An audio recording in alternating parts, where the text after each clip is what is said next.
Initiating launch sequence. 10, 9, 8, 7, 6, 5, 4, 3, 2, 1.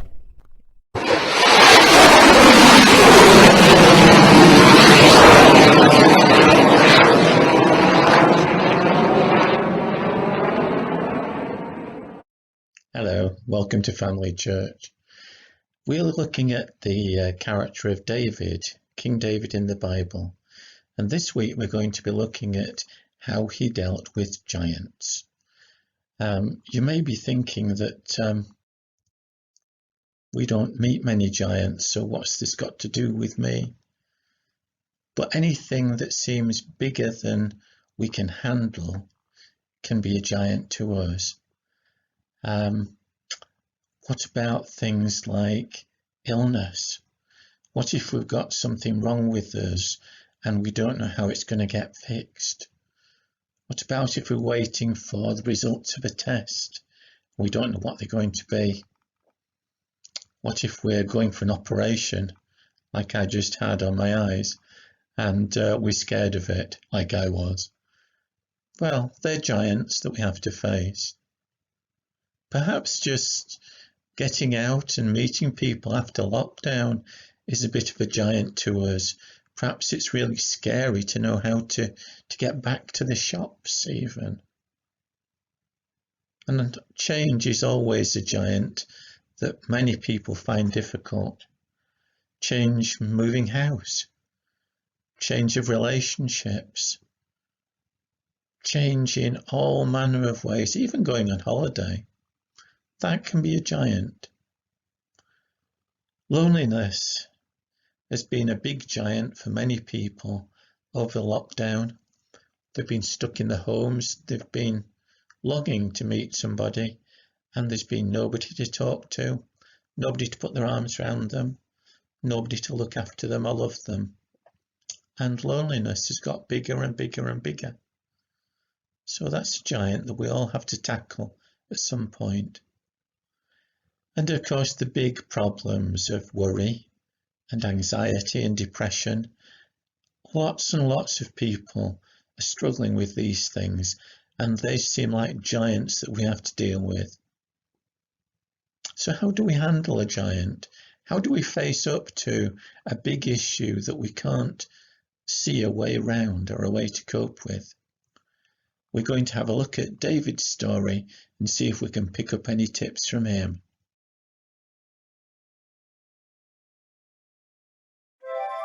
God's story, David and Goliath.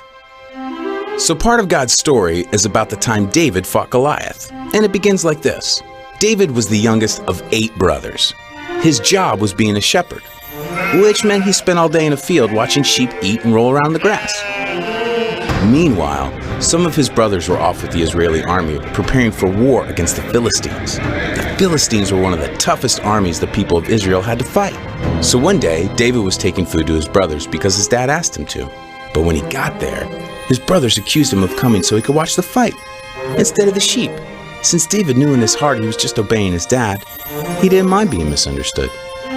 Anyway, while David was there, he saw a huge Philistine man, more than 9 feet tall, step onto the field between the 2 armies. He was wearing a thick helmet and armor and carrying huge weapons. His name was Goliath, and he was definitely used to being the winner. David found out that Goliath had been stepping onto the field like this every morning for the past 40 days and saying, "Give me a man and let us fight each other." But nobody from Israel was brave enough to fight him, even the king. Well, David didn't like that this giant was intimidating the Israelites. After all, they were God's special family. And because God was with the Israelites, they could have courage in any situation.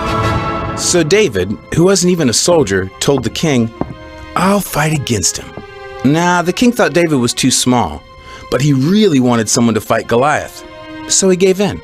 And David knew he wasn't strong enough to beat Goliath by himself, but he believed God would be with him.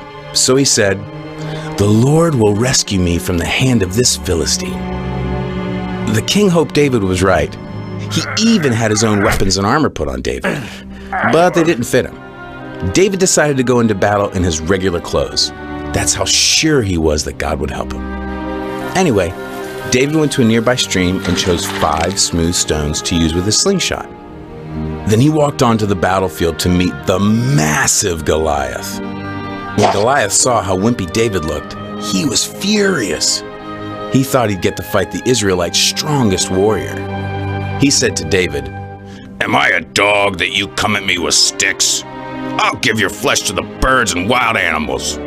David might have looked like a wimp, but he was actually really brave. In fact, he was so brave that when he was taking care of sheep, he fought off bears and lions. Because God helped him protect his sheep, David knew God would help him protect this special family. David said, "You come at me with a sword, but I come at you with the name of the Lord Almighty." He was explaining to Goliath that God was more powerful than anything. He also added that he would feed Goliath's flesh to the birds, which made the giant even more mad. Then David took a stone, put it in the slingshot, and slung it at Goliath. Goliath didn't even get a chance to swing a sword because the stone hit him right in the forehead and sunk in deep. He face-planted straight into the ground. Nobody could believe it. Then David ran over, took hold of the giant's sword, and drew it from the sheath. He took the sword and cut off Goliath's head. David carried the head all the way back to Jerusalem. And when the Philistine army realized Goliath was dead, they started running away like a bunch of scaredy cats. The Israelites chased the Philistines, shouting loudly. They had won. God used David, who was just an average kid, to rescue his people. And that's the story of David and Goliath. So, in case you missed it, here's the quick version. David was a shepherd. He brought his brothers lunch. He saw Goliath. Goliath scared everybody. David wasn't scared. He knew God was stronger. David fought Goliath. He used one stone. God helped him kill Goliath. The Israelites won. God's people were saved. And that's a part of God's story.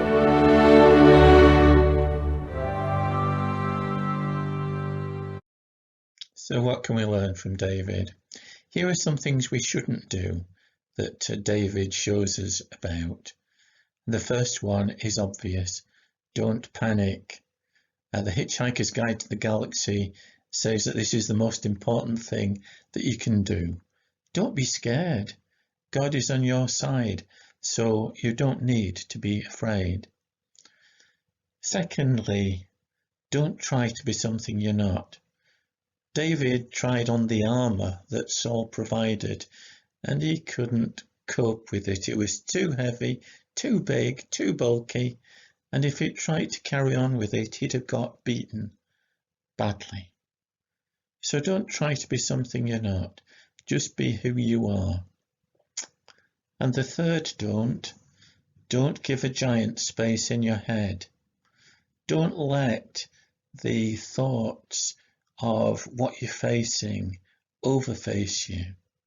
Don't start saying, I can't do this, I can't cope, I'm not going to go at all well with this, it's going to be terrible. Because as soon as you give the giant space in your head, it assumes power that it shouldn't have. What about the things David did? Well, he expected to win through. He expected to beat Goliath.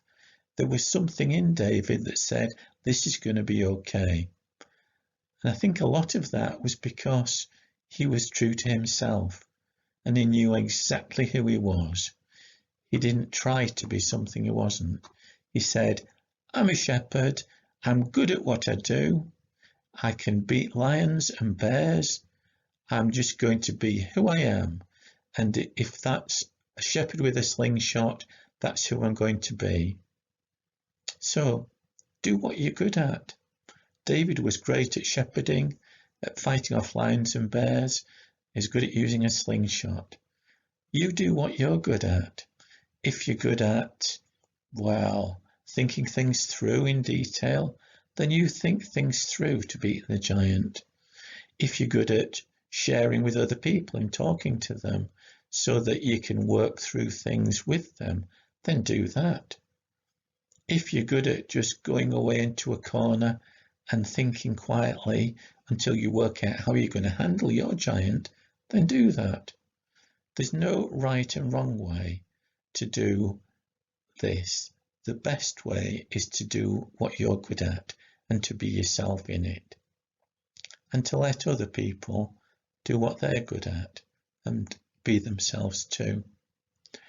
One thing that is important is to speak positively.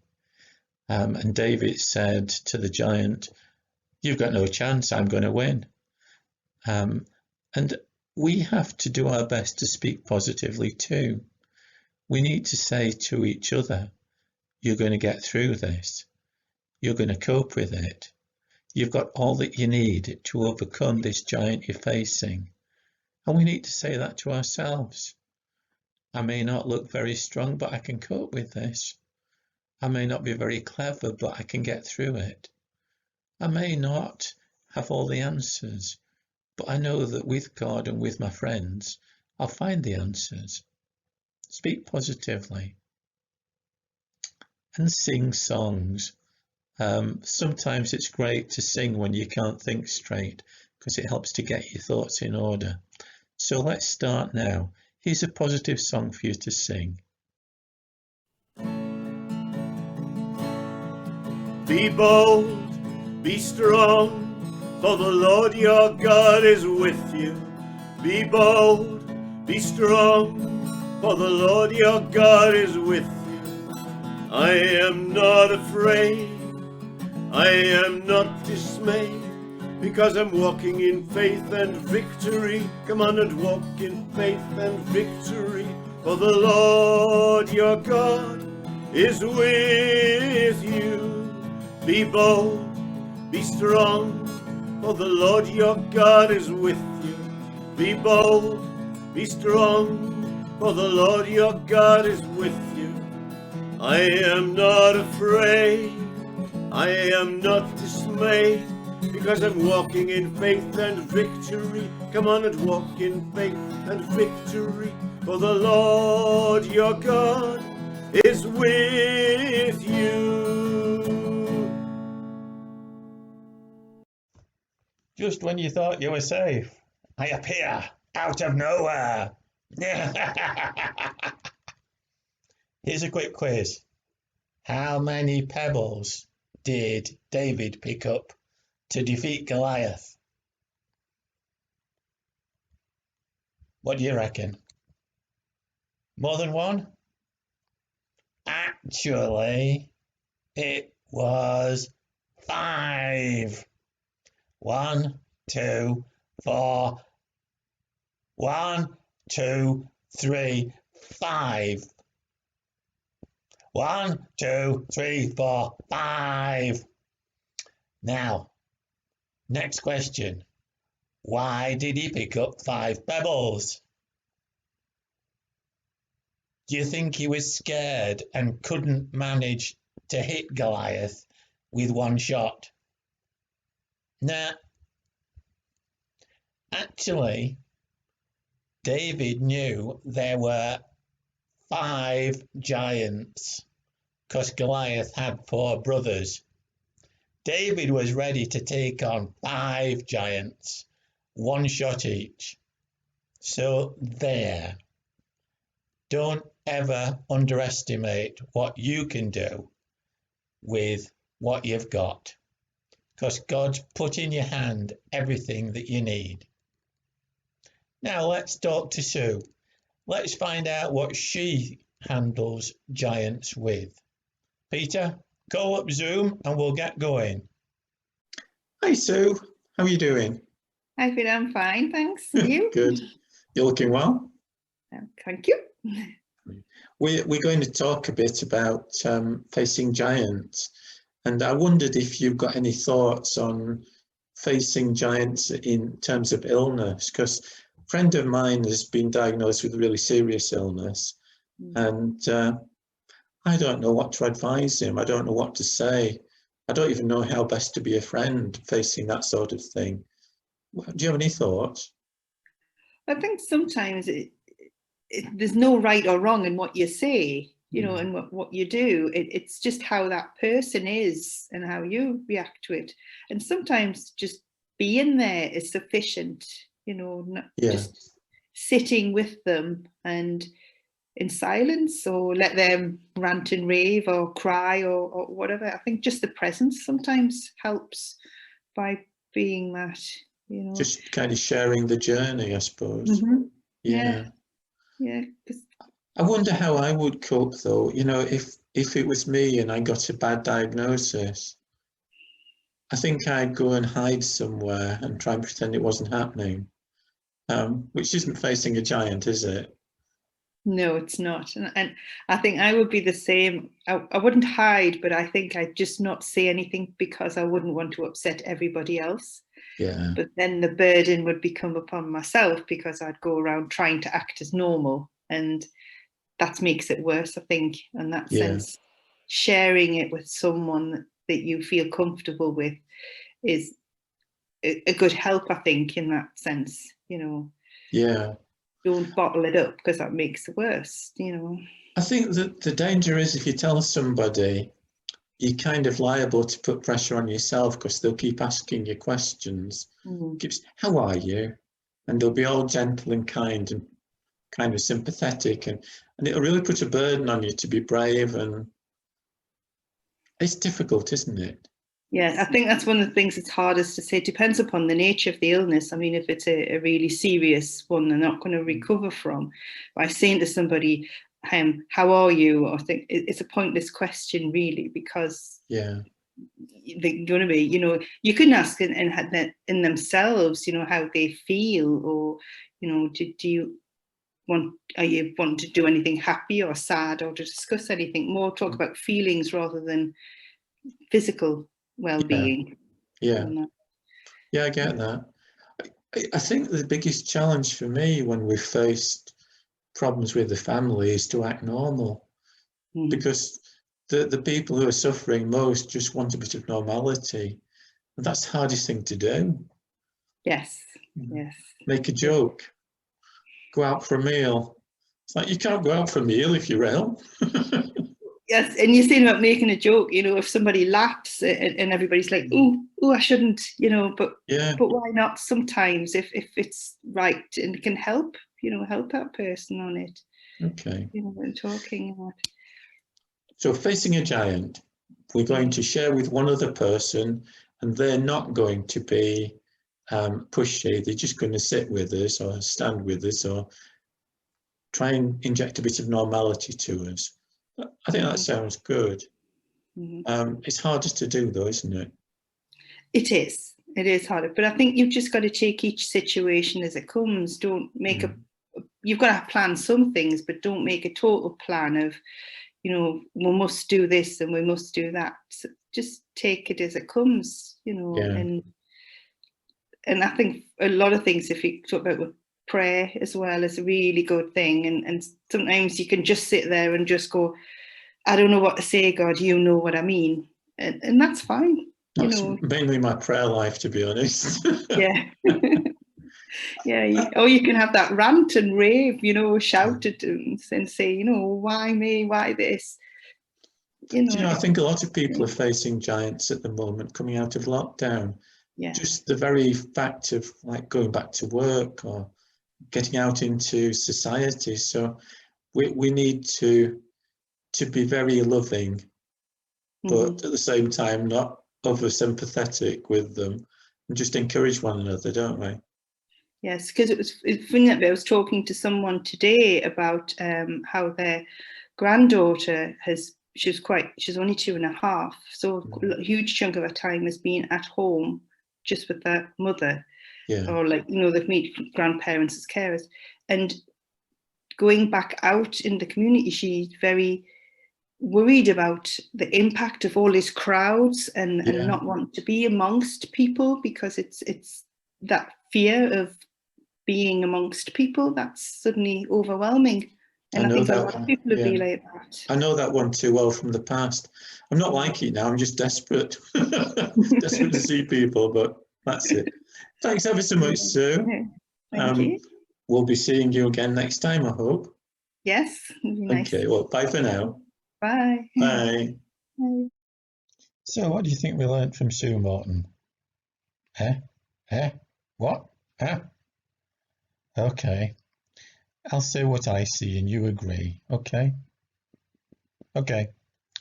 So the first thing is find someone else to share your thoughts and feelings with.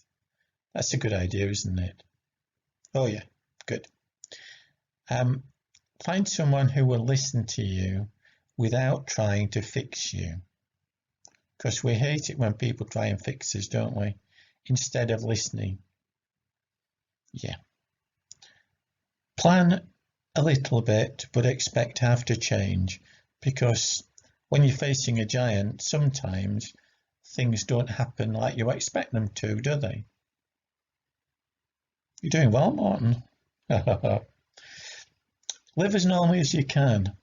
And that can mean doing things like laughing, crying, going out for a meal. Morton likes that one.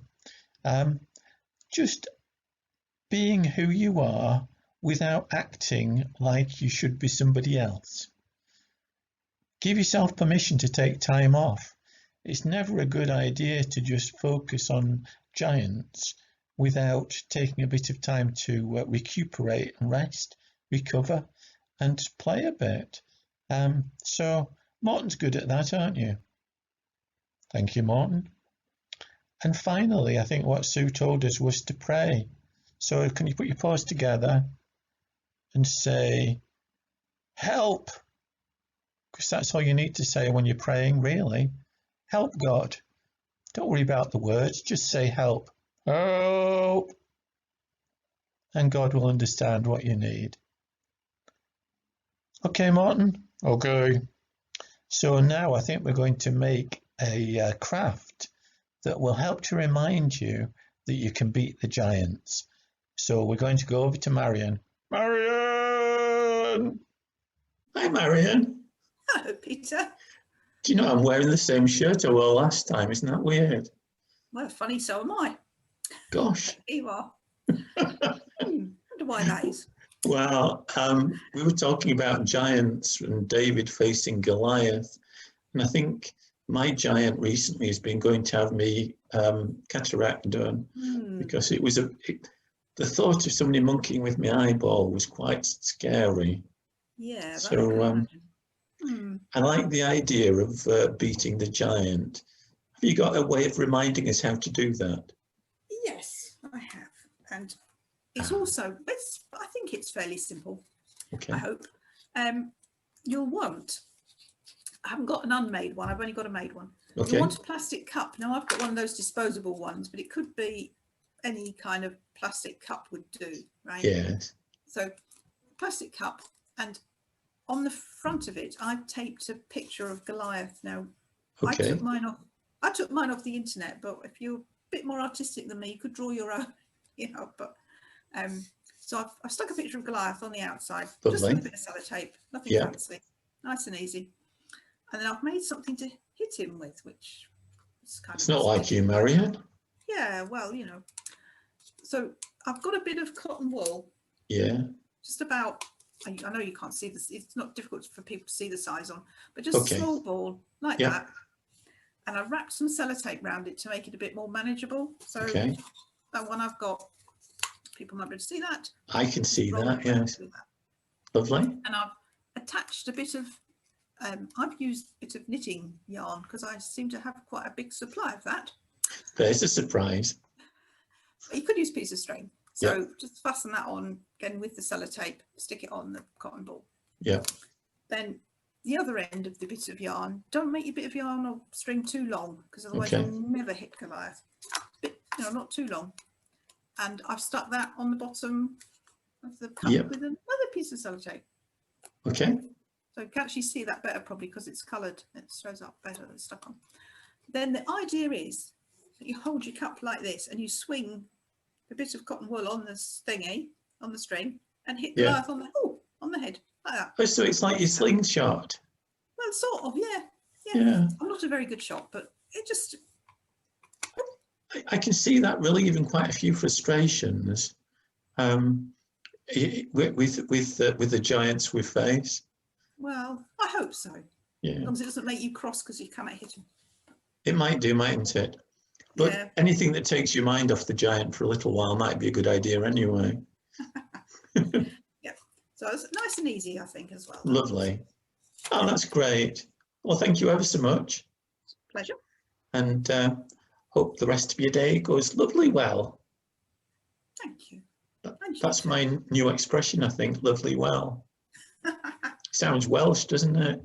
Lovely, lovely, well. Thanks again, Marion. It's all right. Yeah, bye for now. Bye. Bye.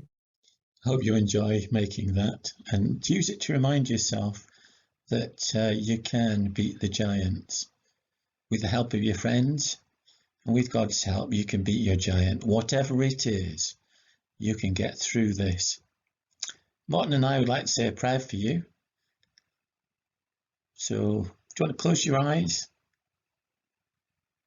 Father God, we pray that our friends would be able to take on the giants they face with your help. Pray that they would find people who will stand with them and listen to them and help them in whatever way they need. And we pray that by your goodness and love, they would beat their giants. In Jesus' name, amen. Amen. Now we're going to have a story from Christine about how one animal beat the giant it faced. And then we're going to play out with a song about David. So bye-bye for now. Bye. Bye. Hi. Well, I'm going to tell you a story about an owl. But he was a bit of a different owl. He was a little baby. But he was afraid of the dark, which isn't really very good for an owl, is it? Because owls are awake in the night and sleep through the day. Oh dear. Now Plop was a baby barn owl. There he is, look. He lived with his mummy and daddy at the top of a tall tree. Plop was the same as every barn owl that has ever been, except for one thing. Yeah, I already told you, he's afraid of the dark. I don't want to be a night bird, Plop told his mummy. Dark is nasty. You don't know that, she said. You better find out about the dark before you make up your mind. Look, there's a little boy down there. Go and ask him. So Plop, who was quite new at flying, took a deep breath and flew down. Oh, cried the little boy as Plop landed with a somersault. Hello, said Plop. I've come to find out about the dark. Oh, said the boy, dark is exciting, especially tonight. We're going to have fireworks. Does it have to be dark? Asked Plop. Of course, replied the boy, you won't see them otherwise. Well, said Mrs. Barn Owl when Plop arrived back at the nest. The little boy says dark is exciting, said Plop. I still don't like it at all. But I watch the fireworks if you will sit by me, because they sound as if they might be good. So that's what they did. When the very last firework had faded away, Mr. Barn Owl went hunting. All night he brought back food for Plop until daylight came and it was time for bed. Halfway through the morning, Plop woke up. Mrs. Barn Owl opened one bleary eye. Plop, dear, she said, why don't you find out some more about the dark? Go and ask that old lady over there in the deck chair. So Plop landed by the old lady with a thump. "Hello," he said. "I've come to ask you about the dark. I want to go hunting with my daddy, but he always goes hunting in the dark and I'm frightened of it." "How very odd," said the lady. "Now I love the dark. Dark is kind. I can forget that I'm old, and I can sit and remember all of my good times." "I haven't much to remember yet," said Plop. "I'm rather new, you see." "Well," said his mummy, as Plop flew up to the landing branch. "The old lady says dark is kind," said Plop, "but I still do not like it at all."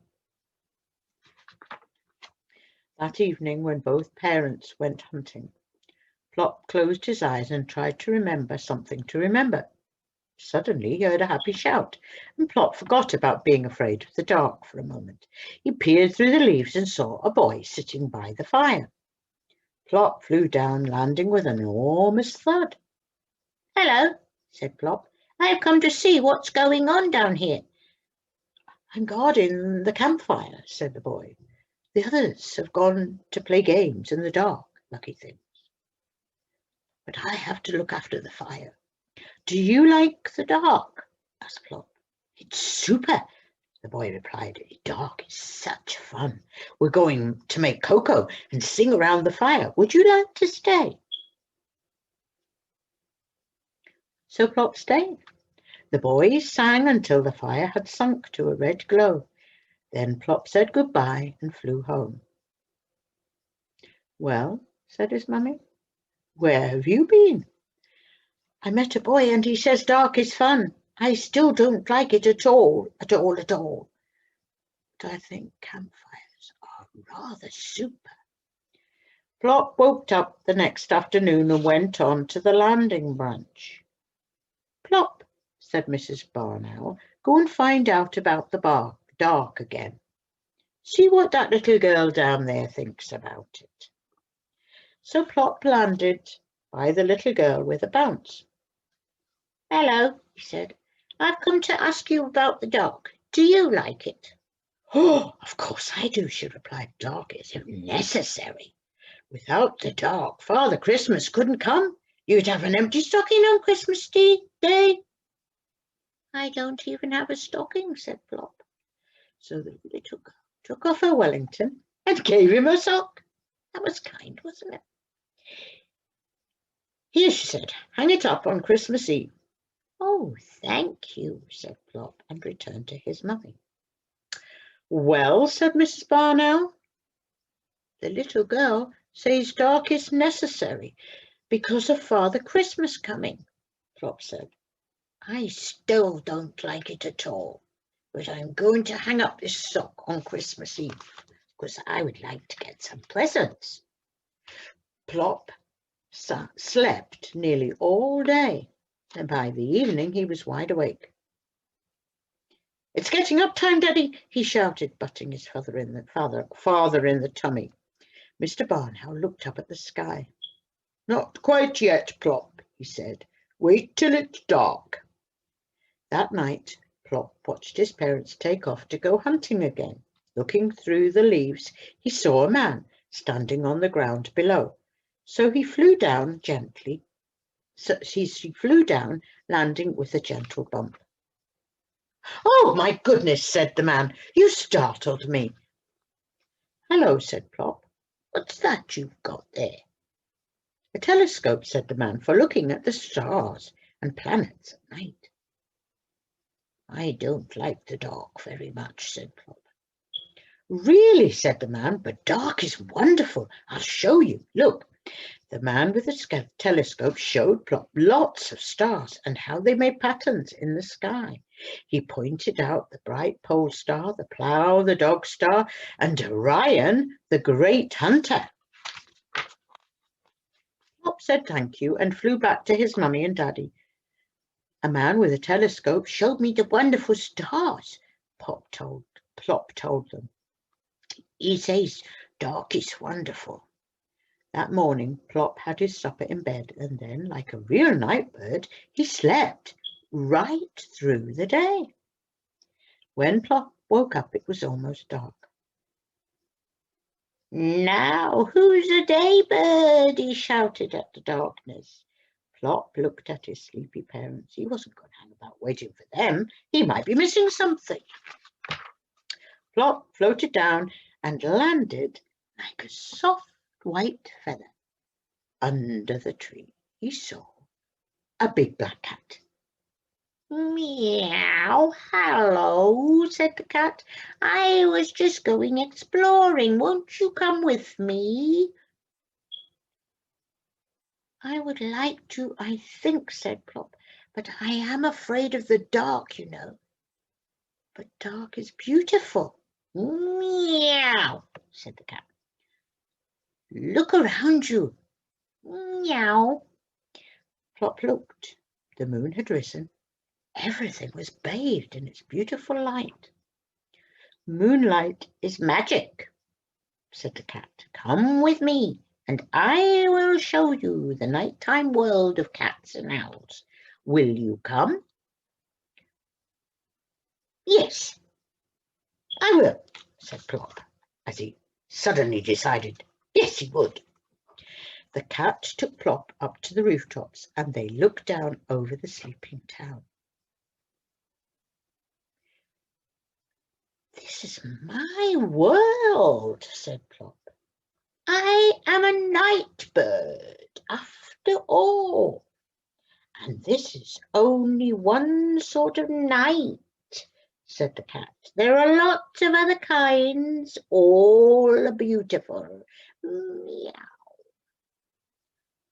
"Thank you for showing me," said Plop. "I must go and tell my mummy and daddy." "Good night," said the black cat. "And many, many good nights.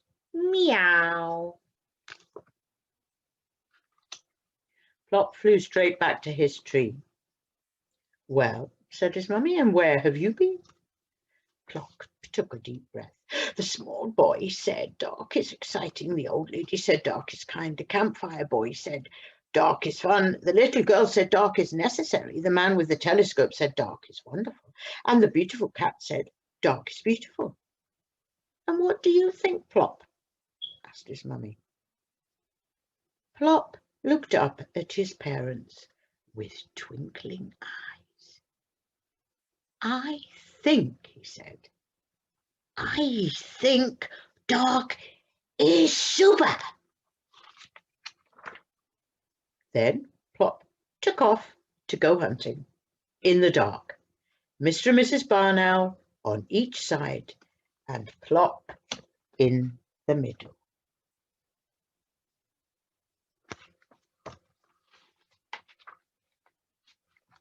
Plop became a night bird because he overcame his fear, didn't he? Bye for now.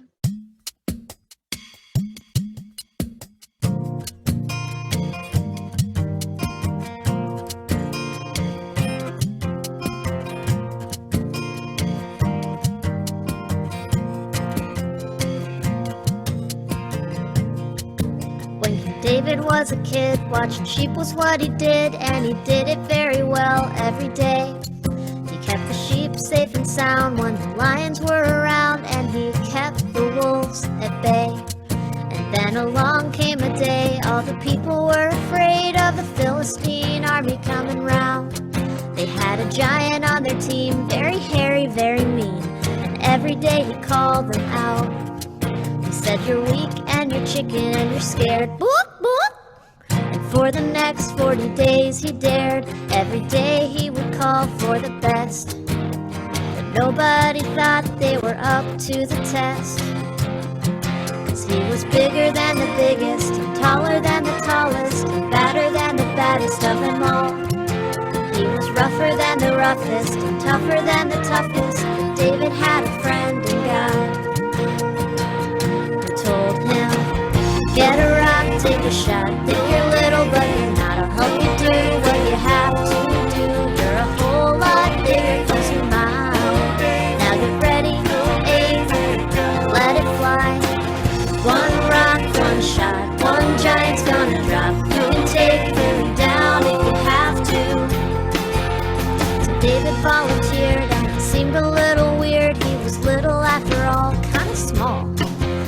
with God on his side. He paid no never mind to the giant who was super, super tall. 'Cause God is tougher than the toughest, buffer than the buffest, and better than the best of them all. So with a stone in his slingshot, David hit the right spot, and boom, the giant went down. One rock, one shot, one giant's gonna drop. You can take him down if you have to. One rock, one shot, one giant's gonna drop. All you ever have to do is ask him. It was the little guy, but God was on his side, and so he knew he'd be okay. Okay. Knew Goliath